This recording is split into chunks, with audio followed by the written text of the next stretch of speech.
Starting. Oh, we're live. Great. We're live. Yay. All right. Hi, Facebook. Oh wait, now it's live. Okay. Hi, Facebook. We're the Energy Group from the Office of Sustainability. I'm Max. I'm Jen. I'm Mike. So we spent the past week doing a variety of activities. I've been watching how many lights I turn on. I only keep one on at a time. And I've been line drying my clothes. Been riding my bike to work. Amy's watching. So anyways, Hi, Amy. Just kidding. I've been, so as I was saying, my challenge was turning off, having only one light switch on at a time. And over the past couple of days, I've actually not been in my college apartment that much. I've actually been in a suburban home. And there are way more light switches than I thought. It got really, really challenging to I have to really time, okay, if I turn off this refrigerator, I have to walk in the dark for 30 seconds to get to the other side of the room. And I remember I tripped way too many times because I turned off a light early and didn't time it right. So I would trip over something trying to get to the next light because I didn't memorize my path before I got there. Was there anyone else in the house, or are you just tripping? Yeah, so I had a friend a couple of times, but for the most part I was doing it by myself because they weren't going to remember the challenge for me. So I found myself actually turning off their lights a lot. And I learned that houses are not designed for one light at a time. I think that's my biggest takeaway, is that most of them are... They're intended for you to have a kitchen light on while you're in the living room, or have your closet light on while you're in your bedroom. And I found that I couldn't do most activities with only one light. I have to plan out my course pretty far ahead if I wanted to do something. What about you, Jen? And you didn't break down and go to the headlamp? I never went to the headlamp. I never got that far. But honestly, I wish I did, though, because I went up to Birmingham this weekend, so I forgot to bring it with me, and I sincerely wish I did. It would have made life so much easier.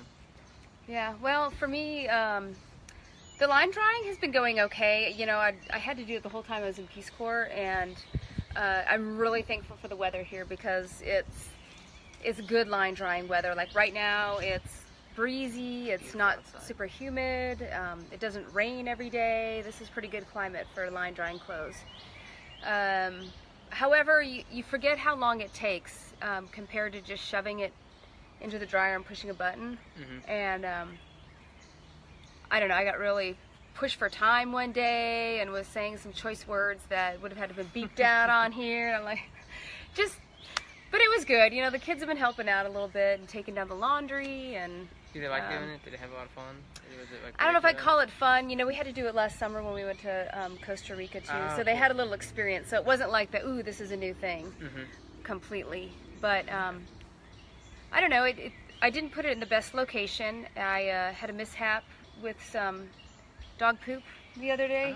Yeah, and that kind of pissed me off. And then, no, lesson learned, always pick up your dog poop first and make sure there's nothing to trip on, you know, safety first. But, yeah, no, it was... Would you, if you were recommended to somebody else, what would you do better? Well, I think I'm going to relocate my line because it does chop off the corner of the garden, and so it's kind of hard to reach out and get to that section of it. We just didn't want to put it on the side of the house because it's kind of like, for the video, you know. I would recommend putting it somewhere kind of close so you don't have to carry it too far. You want it high enough so you can put down sheets, you know, folded over the top. You want it high enough so it's not going to drag if you have heavy jeans next to sheets. And I don't know. It worked out pretty well, I think. Yeah. How much time? You said you were crunched for time. How long does it really take? It doesn't even take that long. Not even 5 minutes to hang up a load. And we did the big stuff, the heavy, wet, cotton stuff outside. And we did the quick dry and socks and underwear and that kind of stuff inside on our we have a little rack in there to dry stuff on. Cool. Stuff that dries quicker. So, yeah, it was good. I recommend it. You recommend it? I recommend it, yeah. All right, Mike, how do you recommend people riding bikes as much as they can? Absolutely, as long as the bike infrastructure is there. I really enjoyed it. Yeah. I always try and get a lot done before I come to work, so I usually show up about 8:15 anyway, and I'm always conscious about, you know, showing up often later than I'd like. And so one reason for not riding my bike has been that, but I found that, you know, it doesn't make that much difference, another 5 minutes, and especially if I take my time and just kind of cruise up the street, it's really fun and relaxing. It's enjoyable.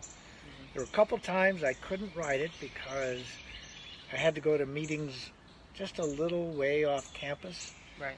And there was no good way to get from campus to where I needed to go without putting my life at risk. Oh my goodness. So we really need more investment in safe, accessible bike infrastructure. I think a lot more people would ride bikes if there was more safe, accessible bike infrastructure. You can see bike lanes like on East University or on Gay Street, but to me they're more like suicide lanes. They're very narrow. In fact, if you've ever noticed the stencil, the lane is so narrow that the wheels are shaped like this because they have to compress them. They're not really round. So I think as a community we could do more to invest in bike infrastructure. But having it, it's a real pleasure. I enjoyed it, and I'll keep doing it when I can. Do you have a favorite spot in Auburn to ride your bike? Mostly I've been riding it to and from work, and that path up Donahue makes it a pleasure. And once I get on campus, you know, it's become a much more walkable and rideable campus, so that's very pleasant, except you have to watch out for pedestrians who aren't necessarily thinking of bikes when they weave up the concourse or something. They don't stay in a straight line, especially if they're text. I had somebody coming at me on his text, and I started yelling, hey, look out, look out, completely oblivious that I was there. So, yeah, you do have to watch out Sometimes for that. people just walk into each other too, you know. Well, yeah, but if you're on a bike, you can do much more damage to both of you. But aside from those things, bike riding is really an enjoyable pleasure. I liked it. And I'll keep doing it when I can. And this is a good time of year to do it too, because you can go to work and come home, and you don't have to worry about darkness and like real cold weather. I guess it was cold one of those days, but you don't have to do the headlamp and all that like you do when it's dark out. The good news is when it's chilly, you can dress up. But when it's super hot, when it's 95, that will be a challenge too, because showing up at work drenching wet from just a mile-and-a-half ride is it's also not really conducive to riding a bike. Right. I was trying to, I think on the sustainability map on the Auburn University, well, the campus map under the sustainability place marks, I think we have bike showers labeled on there. And that would be, so like when you pull up the campus map and you put that filter on, and you put, it's under sustainability place marks, and I think there's one for bike showers. I could be wrong, but I think there is.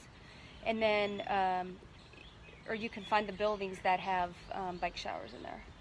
I can't remember if it's under, it might be under the transportation or, anyway, so that that could help people that, or if they don't belong to the gym on campus, right, you could still, of course we're getting into the season where whether you bike 17 miles to get to campus or walk from one building to the next, you're just going to be drenched in sweat. That's so true.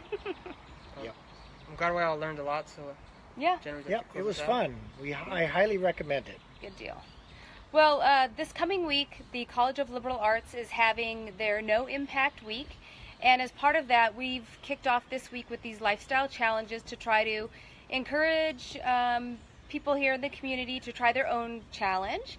And you can tag us throughout the week at No Impact Week AU or at NIW Actions, and just see what everyone else is up to. And stay tuned later this evening for the consumption group to see what they've been up to. We had a couple people carrying their waste around all week and monitoring their water and reducing sugar. Amount of plastic, trying to avoid plastic. Sugar's in the food group. Oh, it's a food group. So stay tuned. All right. Because that's it. Yay. All right.